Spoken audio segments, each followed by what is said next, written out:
Mientras en los años 90 en Europa nos íbamos acostumbrando a la flexibilidad laboral, a la inseguridad, a la competencia, a la incertidumbre, a movilidad, incluso a lo que representa Europa, el Tratado de Maastricht, los Balcanes en general vieron una explosión de nacionalismo en el que el sistema anterior dejó de existir, lo que era Yugoslavia, y el nuevo no acabó de implementarse. Entonces, en ese periodo la gente tuvo que acostumbrarse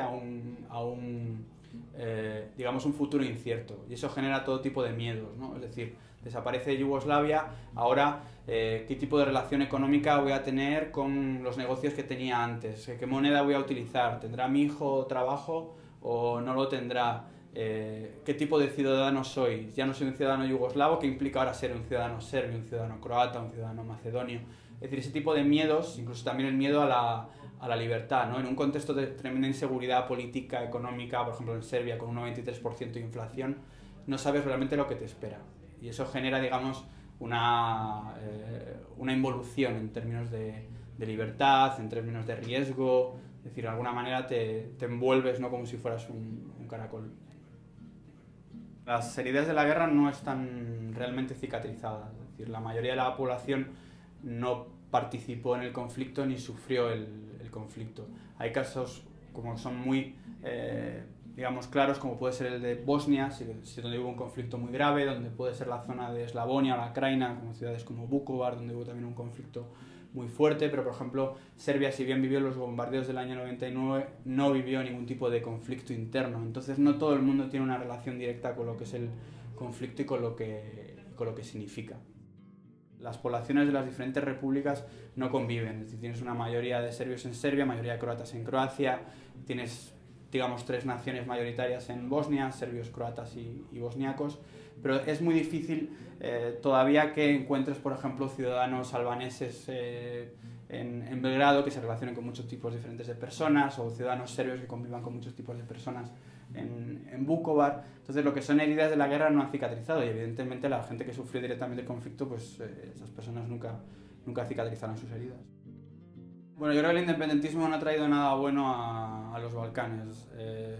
En primer lugar, porque ha habido una exacerbación del nacionalismo. En cada una de las antiguas repúblicas de la antigua Yugoslavia, las autoridades han promocionado el Estado por encima del individuo. Es decir, lo que ha pedido, pues, la creatividad, el individualismo, la libertad. Es decir, el individuo está superado por la nación. En segundo lugar, porque los estados se han hecho más pequeños, y eso en un contexto donde no hay libertad de visados genera muchos problemas. Es decir, hasta el 2010 los ciudadanos de Macedonia, Serbia o Montenegro no podían salir de las fronteras, entonces se vive una especie de claustrofobia, es decir, no hay interacción, no tienes oportunidad, las posibilidades que hay de relacionarte con ciudadanos de otras repúblicas ya no existen durante ese periodo. Ahora sí, porque ya están liberalizados los visados, pero son 20 años en el que la gente un poco se siente atrapada, ¿no?, como en una cárcel étnica. Y porque cada uno de los estados se ha hecho menos influyente política, económica y socialmente. Es decir, pasas de un estado que es Yugoslavia, que tenía un soft power, con capacidad de influir en las relaciones internacionales, con capacidad de ser, digamos, respetado, a un periodo actual donde ya son varios estados pequeños que son fácilmente, de alguna manera, influidos por las potencias internacionales.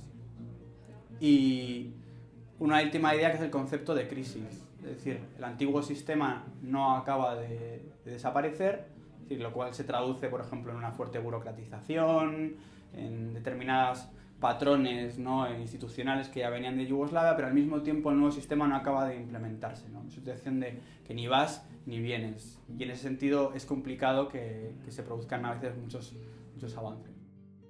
La Unión Europea ha hecho un trabajo excelente en lo que implica la conformación de estados democráticos, es decir, con toda la problemática que implica esta afirmación. Yo, por ejemplo, cuando llegué a Belgrado, prácticamente una mitad del Parlamento eran parlamentarios que eran antieuropeos. Estamos en el 2008 y el 100% de la Asamblea Nacional son partidos pro Unión Europea. Es decir, ha habido muchísimas mejoras en lo que es, digamos, la separación de poderes, en lo que es crear órganos representativos, en lo que es la eficacia de las instituciones, y eso en gran parte ha sido por bueno, los mecanismos que tiene la Unión Europea, como la condicionalidad, la monitorización, los incentivos. Esa es la parte positiva. La parte negativa yo creo que es en términos de la sociedad civil. Es decir, Creo que todo lo que implica la extensión de valores europeos, lo que es la creación de una sociedad civil que sea crítica, que no pueda ser manipulada en un momento determinado por los discursos nacionalistas, que salgan un poco de esa apatía política que viene a partir de una transición que ha sido tremendamente turbulenta y confusa. Es decir, tiene que haber una participación de la Unión Europea, pero como referencia, a veces no tanto como intervención, porque la sociedad considera que muchas veces muchos de los proyectos sociales que se implementan es más una imposición por parte de la comunidad internacional que realmente un proceso que salga del corazón de la gente, ¿no? Entonces hay que un poco, sin que eso significa que haya que hacerlo, sino como una idea, como un concepto, hay que simplemente ofrecer una alternativa para que eso surja, ¿no? De forma sutil o simplemente ofreciendo la mano, pero no interviniendo de una forma a veces tan incisiva como se hace.